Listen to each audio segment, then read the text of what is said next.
Hey guys, in today's video I will show you how to write a song like Architects in 2021. Let's go!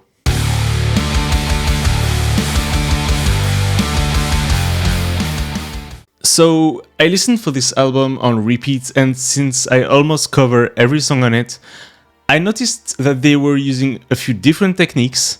So yeah, number one.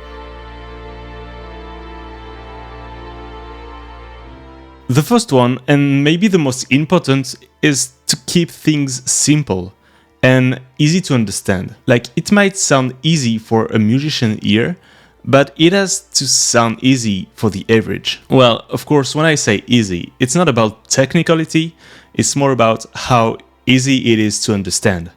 So, like, the easier it is to understand, the catchier.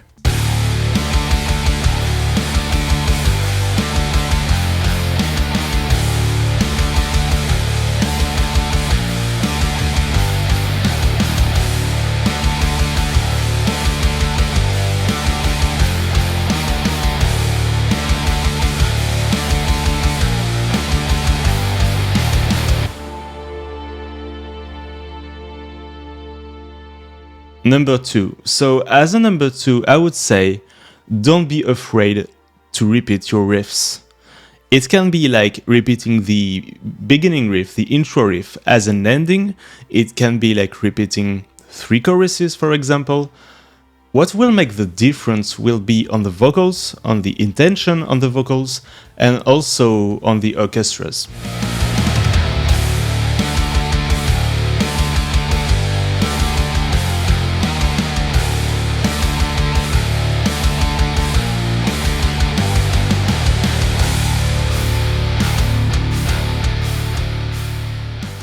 So as a number 3, I would say use orchestras, use violins, use horns, everything.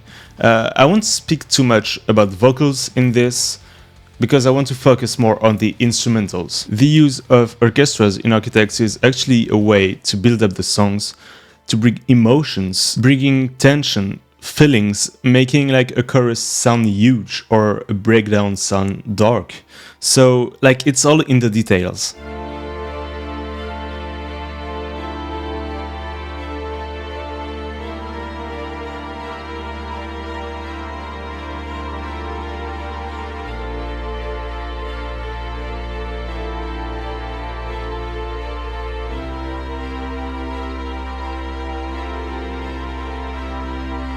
So as a number 4, using an Octaver effect on the guitars will make the riffs sound more impactful. This effect will get your DI and mix it with an octave lower sound. So you can choose how much you want of the dry signal and how much you want of the wet signal. So what I did on this track is 60% of wet, so 60% of the octave lower, and 40% of the dry signal. So the low octave will be at the same note as the bass, and it will actually make your riff sound kind of electronic, I would say, and it will bring your riff to the top. It makes your one-string riffs sound like chords, easy, impactful.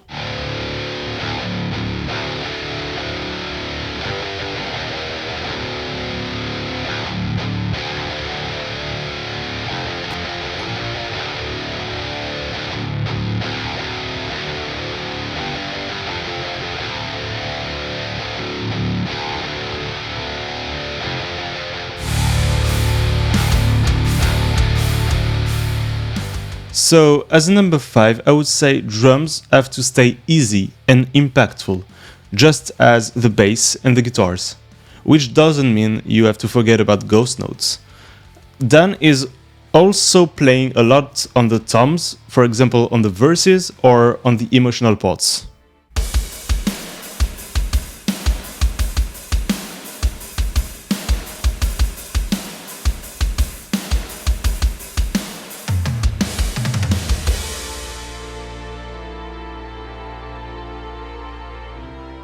And finally, I would say don't be afraid to put some catchy lead guitars, just as catchy as lead vocals would be.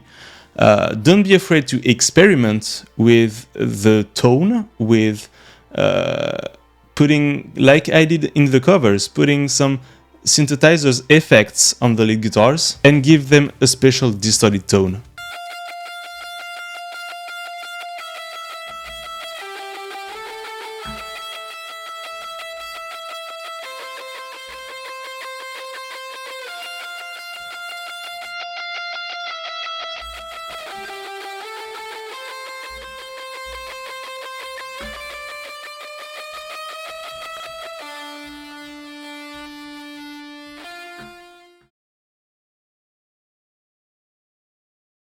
So to end this up, I would say tuning is not the most important in this.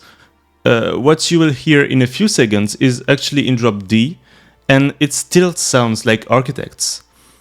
Architects is now tuning in drop B, and on the last album they also play in drop B with the low string in G sharp.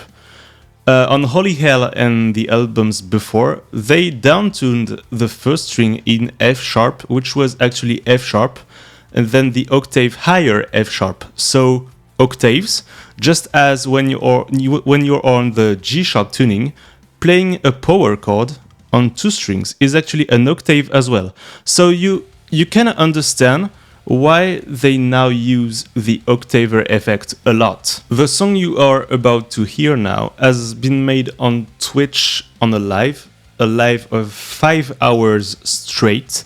So yeah, feel free to tell me if you have anything to add to this in the comments. Feel free to tell me your little tips and tricks. And if you enjoy this format, please tell me in the comments what other band I should do next. That's it for me. Hope you'll enjoy the song, and I will see you in the next one. Let's go.